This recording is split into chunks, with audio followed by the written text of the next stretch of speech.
এই মেয়েরা সবাই উঠে পড়ো, সারিবদ্ধ হয়ে দাঁড়াও, মহান্ত এসে গেছেন।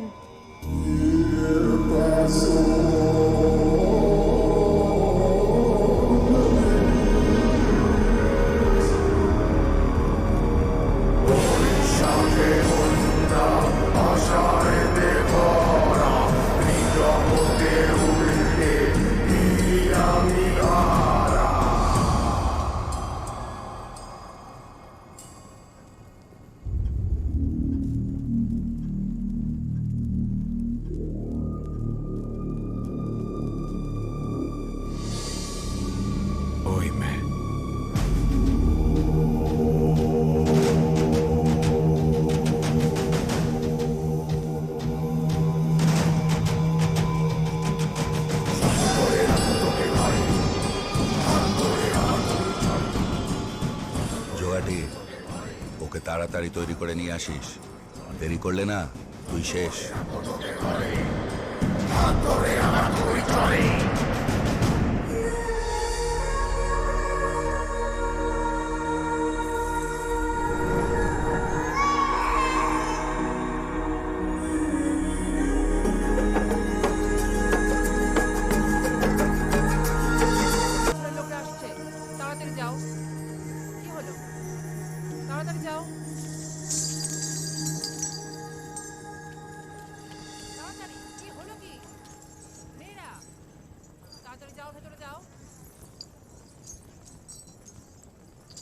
నీ నాట్యం చాలా బాగుంది,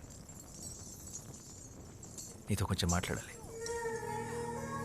నాతో కాసేపు అలా బయటకు వస్తా? నీ పేరేంటి?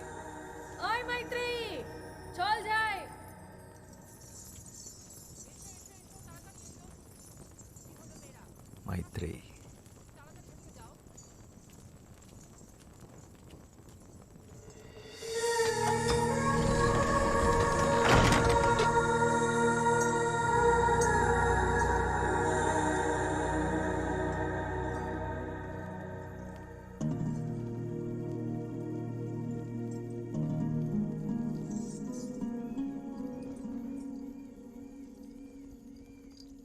ఏంటి ఇంకా పడుకోలేదా?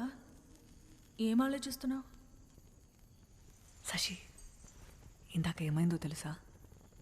నన్ను ఒకతను తనతో పాటు బయటికి రమ్మని అడిగాడు. బయటకంటే? పూర్తి బయటికి, గుడి బయటికి.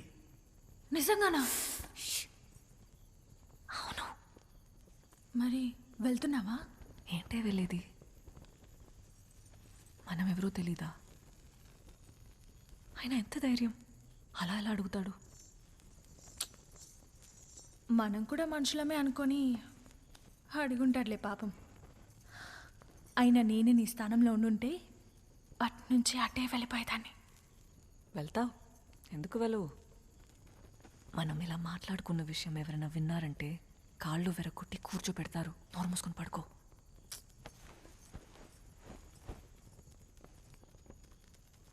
ఆయన అలా అలా వెళ్తాం, ఎవరు ఏంటో తెలియకుండా.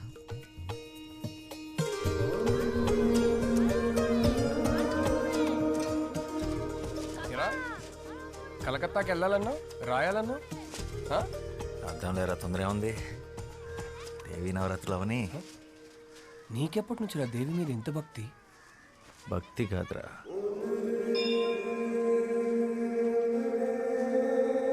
ప్రేమ. అలా వినోదిని అనే దేవదాసి తన 100 ఏళ్ల జీవితాన్ని గుడిలో సౌభాగ్యంగా గడిపి చివరికి స్వర్గాన్ని చేరుకుంది. అయితే మీ వినోదిని తన జీవితంలో గుడి దాటి బయటికి ఎప్పుడు వెళ్ళలేదా? లేదు. ఎందుకు? ఒక దేవదాసి దేవుడి సన్నిధి దాటి బయటికి రాకూడదు, అది శాస్త్రం. ప్రపంచం అంతా దేవుడి సన్నిధే కదా, బయటకు వస్తే తప్పేంటి? పాపం వినోదిని మీ దేవుడు సృష్టించిన ఈ అందమైన ప్రపంచాన్ని చూడకుండానే వెళ్ళిపోయింది. 100 ఏళ్ళు దాసిలా కట్టుబాట్లతో బ్రతకడం కన్నా ఒక్కరోజు స్వేచ్ఛగా మనిషిలా బతుకుంటే బాగుండు.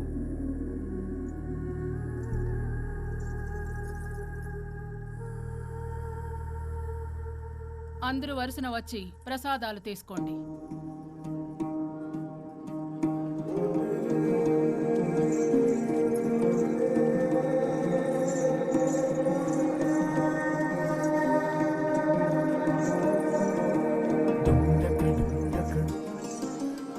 రాత్రి 10 గంటలకి దక్షిణ ద్వారం. నీకోసం ఎదురు చూస్తుంటాను.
వెళ్ళిపోయి ఉంటావు అనుకున్నాను.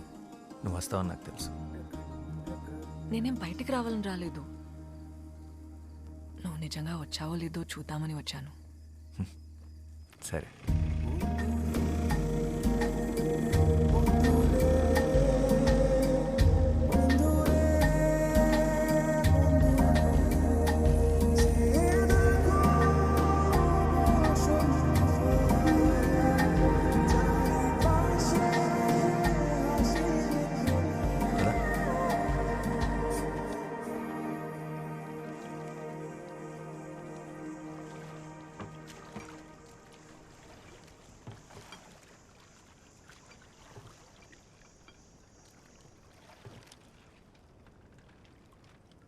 మైత్రేయి గుడి పెట్టిన పేరు కాదు, అమ్మా నాన్నలు పెట్టిన పేరేంటి?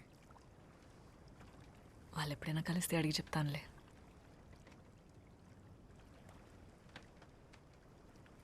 అవును, తెలుగు ఎలా వచ్చు? ఆంధ్ర గురువుల దగ్గర కూచిపూడితో పాటు తెలుగు కూడా నేర్చుకున్నాను. తెలుగే కాదు, భరతనాట్యంతో పాటు తమిళ్, మోహినియాటంతో పాటు మలయాళం, ఒడియా, అసామీస్, సంస్కృతం కూడా వచ్చు. పడవ నడపడం వచ్చా?